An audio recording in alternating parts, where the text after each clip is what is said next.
Okay, so you want to own a sports team. You picture yourself in the owner's box, watching your team win, watching the money roll in from TV deals and ticket sales and jersey sales and all of it. Except here's the strange part. Most sports team owners don't actually make money from the sport. The games, the players, the championships, all of that often runs at a loss. And yet Forbes tracks over 100 sports team owners who are billionaires, and their teams keep going up in value, year after year, sometimes doubling in a decade. So what's actually going on? By the end of this video, you'll know exactly how sports teams make money, and why the people who own them almost never make it the way you think. You'll understand the real revenue machine behind professional sports, why losing on paper can still make you rich, and what it takes to actually buy into this business in the first place. So what does it actually cost to get in? Let's start with what you need to just get through the door. Buying a sports team is not like buying a car wash or a restaurant franchise. You can't just find a listing and put in an offer. Every major pro sports league controls who can own a team, and the approval process can take months, sometimes longer. In the NFL, you need approval from 24 of the 32 other owners before a sale even closes. They're essentially voting on whether you're worthy to join their club. And the prices have gone completely off the rails. In 2023, the Washington Commanders sold for $6.5 billion. That was the highest price ever paid for a sports team at the time. It didn't last long. In 2024, the NBA's Boston Celtics sold for $6.1 billion. The NFL's Las Vegas Raiders were valued at over $6 billion as well. You're looking at $5 to $6 billion just to get into a top NFL franchise, and closer to $2 to $4 billion for a mid-market NBA or MLB team. Lower-tier leagues are cheaper. An MLS expansion slot went for around $200 million a few years ago. A mid-market WNBA team might be valued at under $100 million. But we're going to talk about where the real money moves, which means we're talking about the big four North American leagues, the NFL, NBA, MLB, and NHL. Even after you buy the team, you're not done spending. You still have to fund the operation. That means player salaries, coaching staff, front office, travel, facilities, medical staff, scouting, and equipment. The NFL's salary cap for the 2024 season was $255.4 million per team. Every team had to spend somewhere in that range on players alone. The NBA salary cap for 2023 to 2024 was set at $136 million, but the luxury tax threshold, the point where you start paying extra penalties for going over, was around $165 million. So before you sell a single ticket, before you air a single commercial, you're already looking at hundreds of millions in annual operating costs. Now, how do you actually make money on all of this? Here's where it gets interesting, because sports teams have one of the most layered revenue structures in any business. Let's go through each layer. The biggest one, the one that changed everything, is the national media deal. When you own a team in the NFL, you don't negotiate your own TV contract. The league does it for everyone, then splits the money equally among all 32 teams. The NFL's current media deals, covering NBC, CBS, Fox, ESPN, Amazon, and others, are worth roughly $113 billion over 11 years.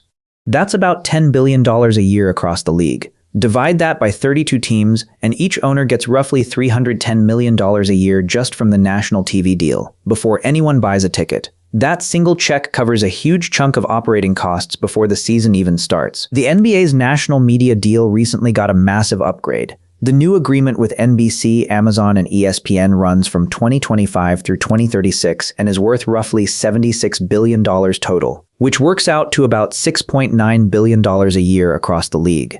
Split 30 ways, each NBA team takes home somewhere around $230 million annually from that deal alone.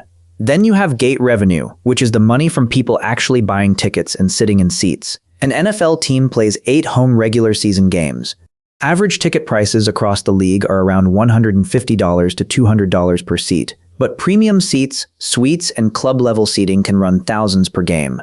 A sold-out NFL stadium with 70,000 seats at an average of $175 per ticket generates about $12 million per home game. Across 8 home games, that's roughly $96 million from gate revenue alone, before parking, concessions, or merchandise. Concessions are a separate revenue stream entirely. The average fan at a professional sports game spends around $30 to $50 on food and drinks. Multiply that by 70,000 fans, 8 games, and you're adding another $17 to $28 million to the total. Stadium naming rights are another one. That's when a company pays to put their name on your arena.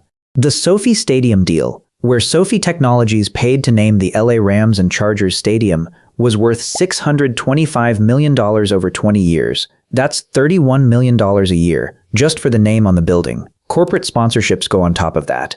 Jersey patches, courtside branding, signage, official partnerships with beer brands or car companies. These deals generate tens of millions per team per year. The NBA started selling jersey patch sponsorships in 2017. The Golden State Warriors deal with Rakuten was worth $60 million over 3 seasons. Then there's merchandise. The NFL and NBA both license and distribute merchandise centrally, similar to the TV deal, splitting revenue league-wide. Your team gets a cut of jersey sales, hats, and everything else sold under the league's licensing umbrella.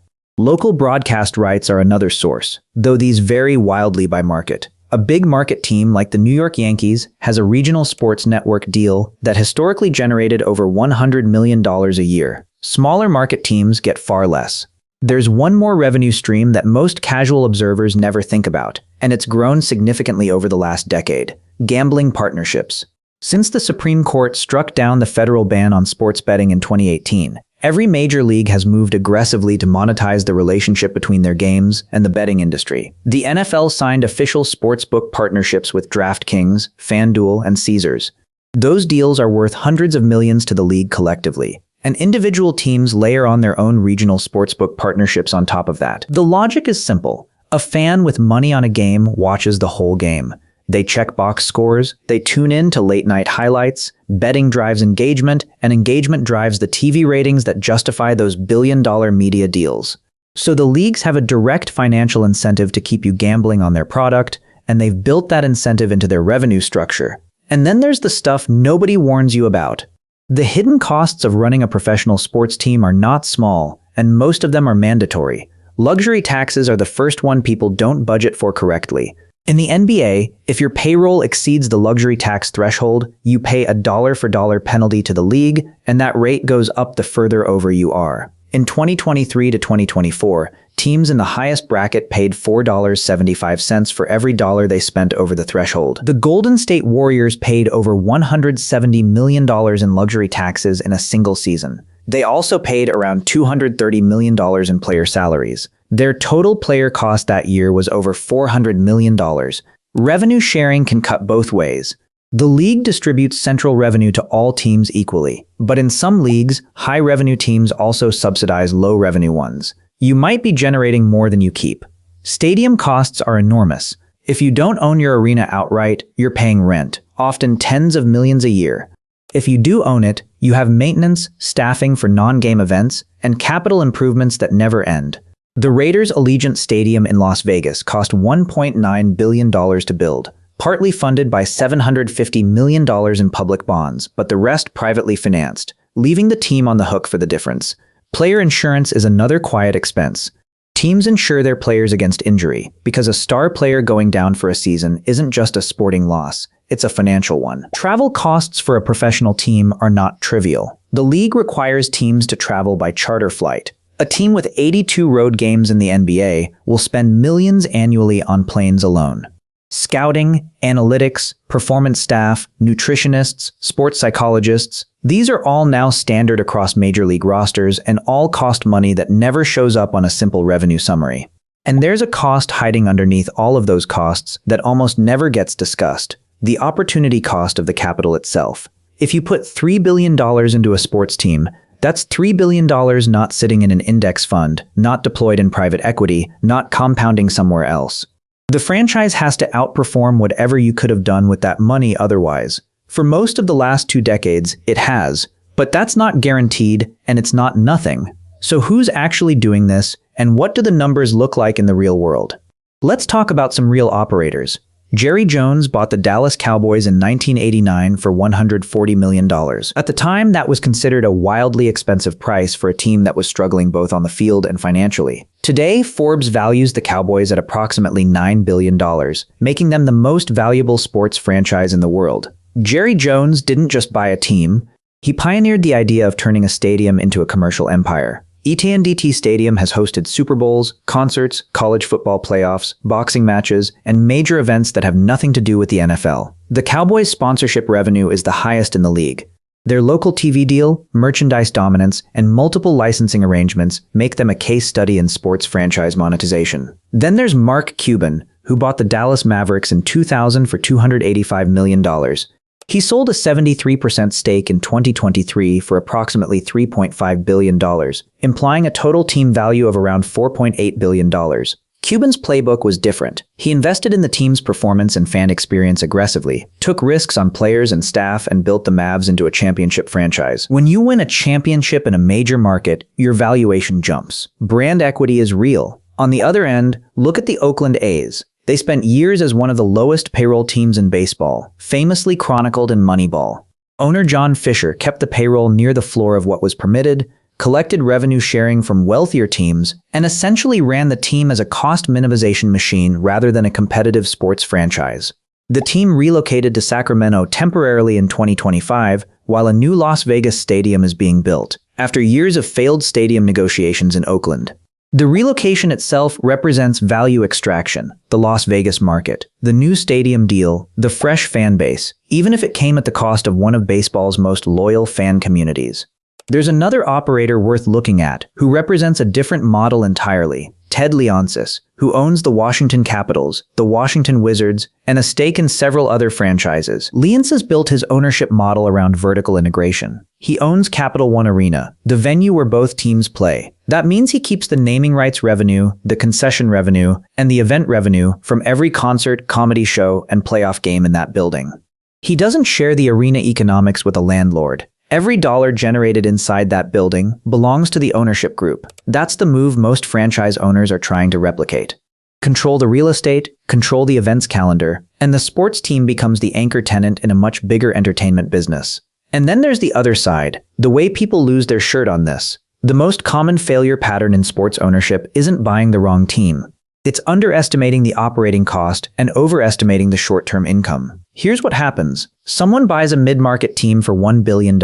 They assume the TV money will cover the bulk of costs, ticket revenue will be stable, and sponsorship will grow naturally. What they don't model correctly is the luxury tax spiral. You sign a couple of expensive players to compete, you push past the cap threshold, and suddenly you're paying $4 or $5 for every dollar of payroll you overspend. The team doesn't perform. Ticket sales soften.